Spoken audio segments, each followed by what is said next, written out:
You cannot trust anybody, not even yourself. Yeah, you heard that right.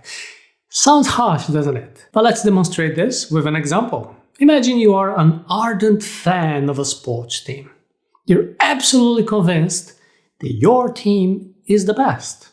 You read news articles, you read social media posts, you watch interviews. You're always seeking out information that confirms your belief. So when they win, of course, it's because they're the best. And when they lose, that's because of the referee's fault or the weather or just a bad day. This is confirmation bias at play. It is a psychological phenomenon where we interpret, favor, and we also recall information that confirms our pre-existing beliefs or hypotheses. It is a form of cognitive bias that can distort your perception of reality. And to make things worse, it has a direct impact on your quality of life because you're less likely to make money when you are under the confirmation bias because you give preference to notice certain things and you ignore other important information. Money Arata. The confirmation bias is not just in the context of your favorite sports team, but in every decision you make, every judgment you form, every piece of information that you process. It is not just you, it is everyone around you. It is in the journalists, experts, teachers, and even the technology that we use every day, like social media. Confirmation bias is influencing your decisions, your perceptions. It is creating an echo chamber that can constrain innovation, can hinder progress, and can lead you to poor decision making. So, what can you do? The key is to be aware of this bias, to question our assumptions, to seek diverse perspectives, and to base our beliefs on evidence, not bias. It is not an easy task, but with conscious effort, we can mitigate the impact of confirmation bias and we can make better, more informed decisions. Now, attention, this is not financial advice. Please read the full disclaimer before proceeding. Do not trust the experts. They build their entire careers in a way that makes them vulnerable to confirmation bias. All the experts, they are people we often look to for answers, but they're humans too. And therefore, they're also susceptible to confirmation bias. First of all, we make mistakes when we are in the middle of a discussion and we discredit the other person by asking, okay, but by the way, what is your educational background? As if holding a degree in a certain field would be the ultimate verification of one's knowledge. Just because someone has a degree does not make them automatically bulletproof in all their arguments and their opinions. So next time you find yourself relying on someone's educational background to validate their perspective, you have to remember this. A degree is just one part of the equation, it is not the entire solution. So always question the context, the quality of the argument, the evidence that is being presented. A well-rounded critical approach will serve you far better than just relying on qualifications alone. Experts usually have a vast amount of knowledge in their field, and this knowledge was accumulated over years of study, exploration, and understanding.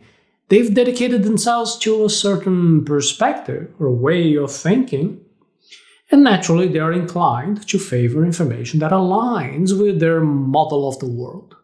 This is not necessarily malicious or misleading, but it is important to remember. Expertise does not make people immune to confirmation bias. Remember that experts have reputations to uphold. They've probably already published papers and given talks and made claims based on their knowledge.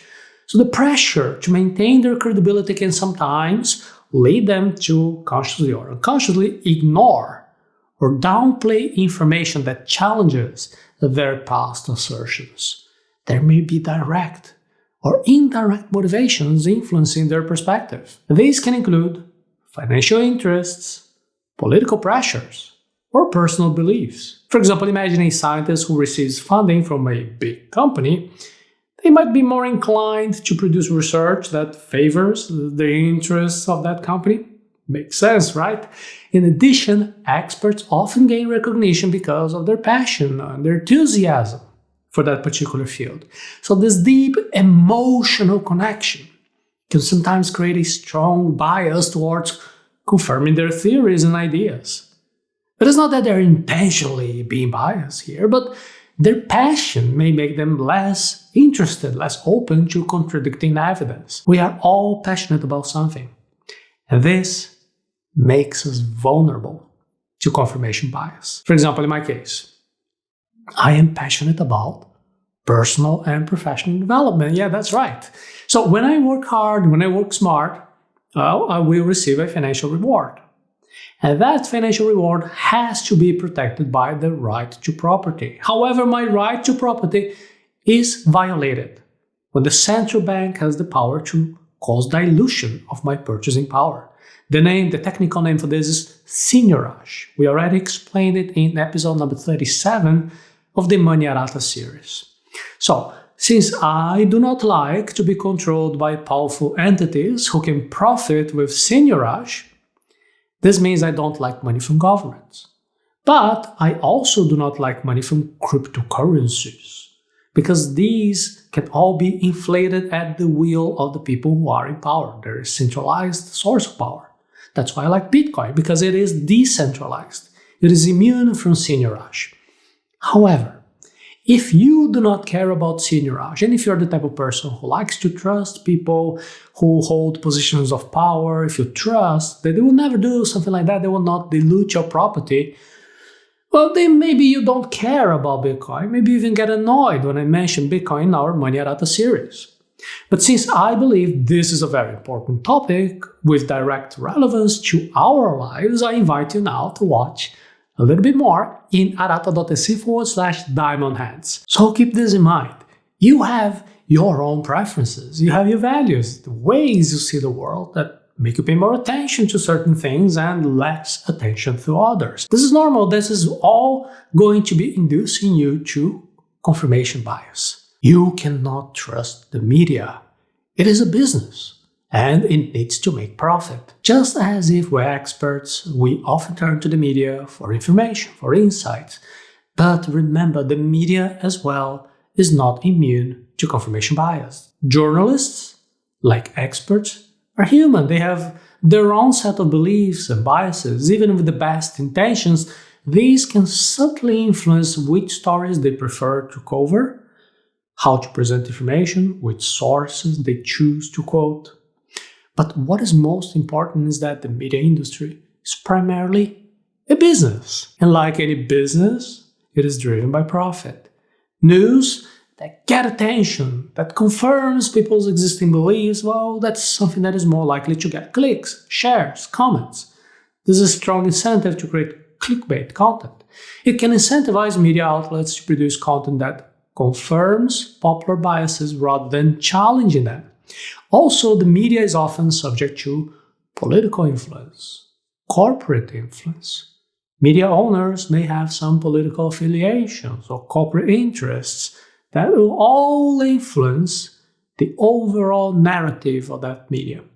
Even the fear of legal repercussions can lead to self-censorship, further skewing the types of stories and perspectives that they choose to present.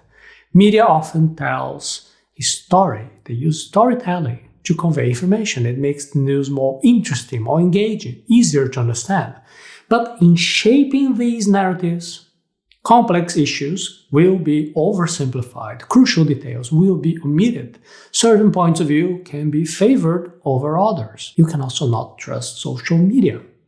It is a machine created to amplify the confirmation bias and then keep you hooked. Social media platforms use complex algorithms to decide what content to show you. And these algorithms are designed to keep you engaged and clicking and liking and scrolling. To do this, they often show you content that aligns with your past behavior, things that you liked before, that you shared before, things you spent time on. In essence, these algorithms, they are all built to feed your confirmation bias showing you more of what you already agree with and less of what you don't like that you don't agree with. This is the echo chamber effect. You see, social media allows us to connect with like-minded people, forming communities around shared interests, shared beliefs. Well, yeah, there is something beautiful about this, but it can also limit our exposure to different perspectives. We end up in echo chambers where our existing beliefs are constantly being reinforced. We are also being silenced and ignoring contradicting views. And then there is also the issue of misinformation. Social media has made it incredibly easy for misleading or false information to spread rapidly. And because of confirmation bias, we're more likely to believe, to like, to share information that aligns with our existing beliefs, even if it's not accurate. Now, lastly, social media often encourages quick reactions over thoughtful reflection. We're prompted to like, share, comment quickly within seconds of seeing those posts, and this doesn't leave much room for critical analysis. All of that makes us more susceptible to confirmation bias. You can also not trust teachers and professors. Oh wow! Teachers and professors, like everybody else, they also have their personal beliefs, their biases. These can subtly influence what they choose to emphasize when they're teaching, how they interpret certain theories or events, and even how they grade the work of students. Also, teachers often have to adhere to a prescribed curriculum, a syllabus. These can reflect the biases of the people, the institutions that hired them, that designed the curriculum, whether it is a bias towards certain theories or cultures or ways of thinking. And as a result, students may only be exposed to a very narrow perspective of a much broader field of study. It can be particularly hard to challenge the established ideas in certain academic fields. Karl Popper suggested that the scientific progress often happens one funeral at a time. It's pretty green, doesn't it? What he meant is that sometimes the old guard of a field, the old professors, they need to retire or pass away before new ideas can really take root. And this happens due to a few reasons. Firstly, academia, like many fields, is hierarchical. Those at the top, with years of experience and with their established reputations, often have a strong influence over the direction of the field. Their theories, their ideas form the foundation of the discipline. New, challenging ideas, particularly those that contradict the established norms, can be seen kind of a little bit like a threat. They might be ignored, criticized, or even suppressed. Now, again, this is not necessarily due to malicious intent, but rather it is another manifestation of confirmation bias. The established experts have spent their careers building and reinforcing certain theories. It's pretty difficult to let go of those. New ideas often require new methodologies, new tools, new ways of thinking. And these can be hard to adopt, particularly for those who have spent their careers mastering the old methodologies, the gold standard.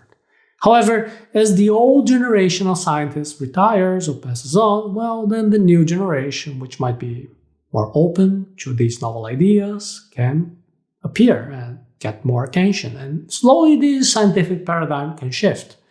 This process is often known as a paradigm shift. That is a term popularized by Thomas Kuhn. And it is wrong to fully trust everything, but it's also wrong to completely distrust. You need to examine case by case. You see, the confirmation bias is this pervasive force that subtly shapes our perceptions. It manifests in classrooms, in social media platforms, within traditional media, even in the expert advice that we seek.